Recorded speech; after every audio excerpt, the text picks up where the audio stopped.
I'm starting. It's evening, my dear students. Last, बेटा last distinguish between, that is fourth one. 3 distinguish between complete हो चुके हैं.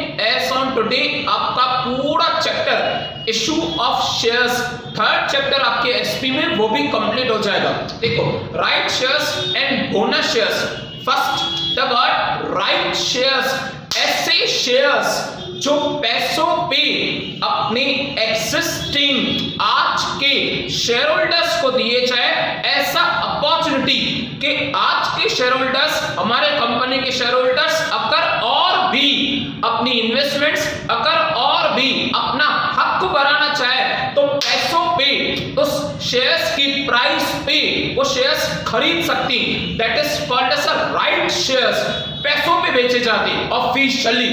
Versus bonus, बेटा B for bonus, it means completely ऐसा gift समझो. Company की तरफ से 3 इयर्स में, कंपनी की तरफ से 5 इयर्स में एक गिफ्ट दिया जाता है और वो गिफ्ट और कुछ नहीं, मुफ्त में, दबाए मुफ्त में उन्हें शेयर्स दिए जाते हैं, यानी उन शेयर्स को कहा जाता है बोनस शेयर्स. देखो स्टार्ट कर रहा हूं मैं, दोनों के बीच में काफी फर्क होता है. या अगर मैं ये कहूं कि ज्यादा से ज्यादा डिफरेंस ये होता है, राइट शेयर्स पैसों पे दिए जाते हैं, bonus shares completely free of cost में दिए जाते हैं, मुफ्त में, as a gift. Starting meaning, in the right shares, shares are offered to the existing, आज के शेयर होल्डर्स, कल के नहीं, आने वाले नहीं, जो कंपनी के आज के शेयर होल्डर्स हैं. As on today existing in right shares, shares are offered to the existing equity share holders. That is company offers the shareholders to first option to buy the shares of a company. देखो ना बेटा, company को additional capital की जरूरत है और additional capital के लिए कंपनी सबसे पहले अपने शेयर होल्डर्स को अपॉर्चुनिटी, मौका देती है कि अगर वो इंटरेस्टेड है तो कंपनी में और भी पैसे इन्वेस्ट कर सकती है. उसके बाद जाके वो पब्लिक को ऑफर देती है. लिखा हुआ है कि already company offers the share holders as a first option to buy the shares of a company.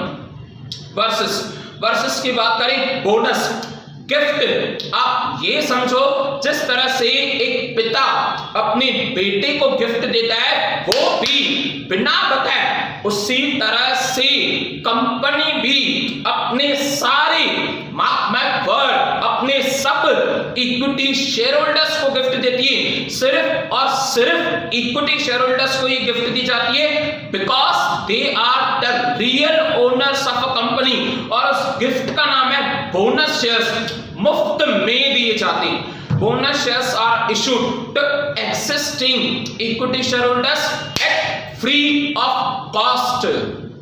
Next, that is payment. Payment की बात करें तो क्या कुछ लेन और देन कंपनी और शेयर होल्डर के बीच में होगा? यस, 100%. लिखा हुआ है सब्सक्राइबर्स जो शेयर एप्लीकेशन को परचेज करेंगे, जो राइट शेयर्स को सब्सक्राइब करेंगे, subscribers have to pay for the right shares. Subscribers को पैसे देने ही होंगे. Versus bonus shares are issued at free of cost to the share holders. कुछ भी नहीं, कुछ भी पैसों देने की जरूरत नहीं है. इनफैक्ट उन्हें अचानक से ऐसा सरप्राइज, नो डाउट के एनुअल जनरल मीटिंग में डिक्लेयर होता है, उनकी ऑलरेडी प्लानिंग होती है कंपनी की फ्री रिसोर्स में से बोनस शेयर दी जाती है, बट ऐसा सरप्राइज, ऐसा gift to the bonus share, that is to equity share holders. Next, third, partly और फुल्ली पेड. रीड कर रहा हूं मैं. Share holder have to pay for these shares as a application money, allotment money, call money, first and final call.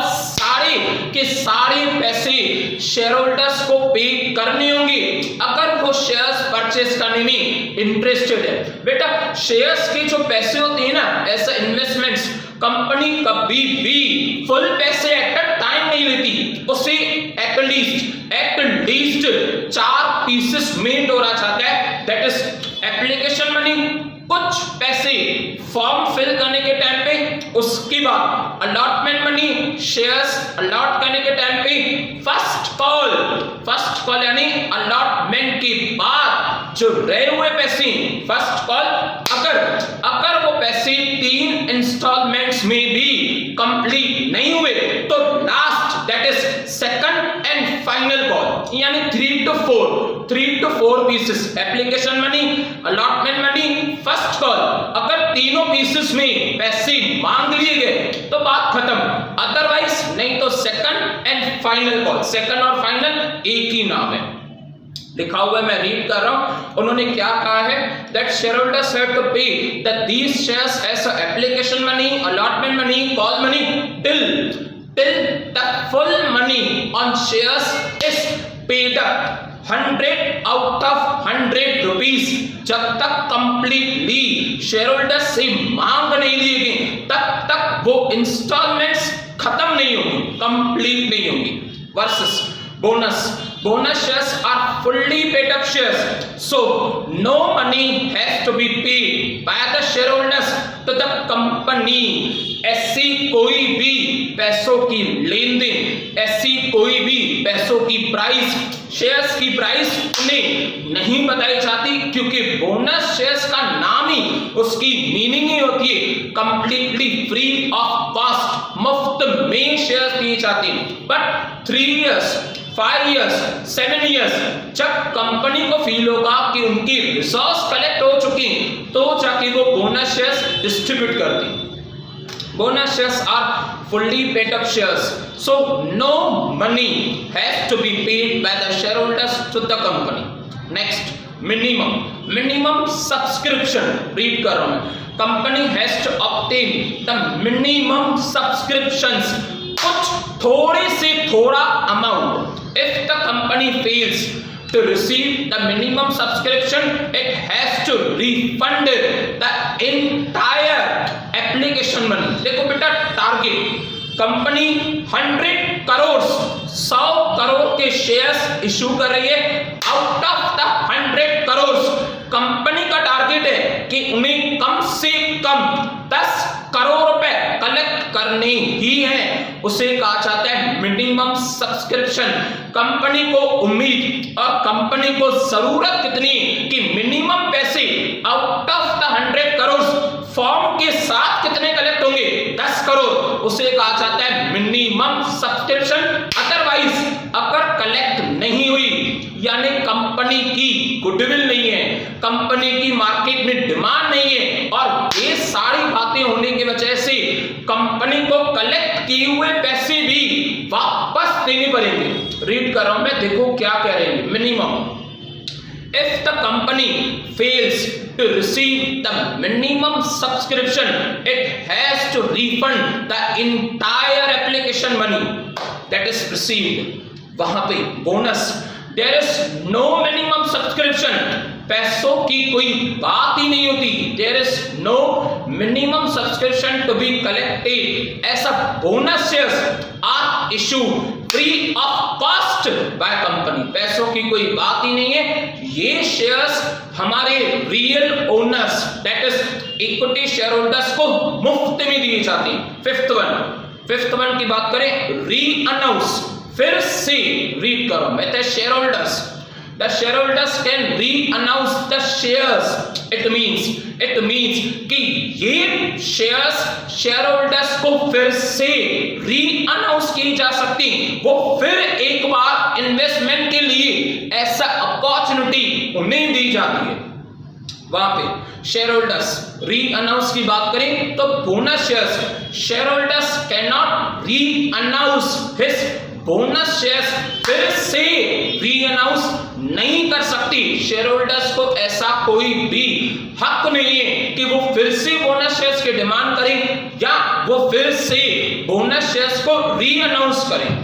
Last point की बात करें, आपकी 6th point last है डिस्टिंग्विश की, और लास्ट पॉइंट है चैप्टर की, when issue right shares is done by the company when it wants to raise the fresh funds but to give a chance to existing members increase their shareholders। देखो ना बेटा, company की goodwill बहुत अच्छी है, company की demand बहुत अच्छी है, कंपनी लास्ट काफी सालों से ग्रोथ पे, प्रॉफिट में कंपनी चाह रही है कि ऑर्डिनरी पब्लिक से पहले मेरे शेयर होल्डर्स हमारी कंपनी में फिर से इन्वेस्टमेंट करें, क्योंकि उसे भी एडिशनल कैपिटल की जरूरत है और वो अपॉर्चुनिटी भी देना चाहती है। तो इसके लिए कहा जाता है बेल इशू, खास करके जब एडिशनल कैपिटल की जरूरत हो और मौका देना भी चाहती हो अपने एक्सिस्टिंग शेयर होल्डर्स को, एक्सिस्टिंग इक्विटी शेयर होल्डर्स को, और कोई भी नहीं। It is done when the company wants to raise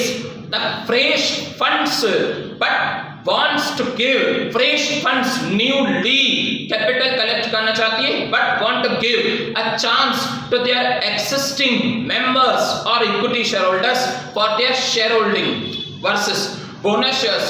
when the company has accumulated जमा पूंजी, the word accumulated यानी जमा पूंजी, when the company has a huge accumulated profit, सालों से, लास्ट 5 सालों से कंपनी काफी ज्यादा प्रॉफिट में, 5 साल के पैसे, रिसोर्स बहुत सारी, तो 5 साल के बाद 5 years is an example, 3 years के बाद, 5 years के बाद, 6 years के बाद वो तिजोरी खोली जाती है और बोनस शेयर्स इशू किए जाते हैं।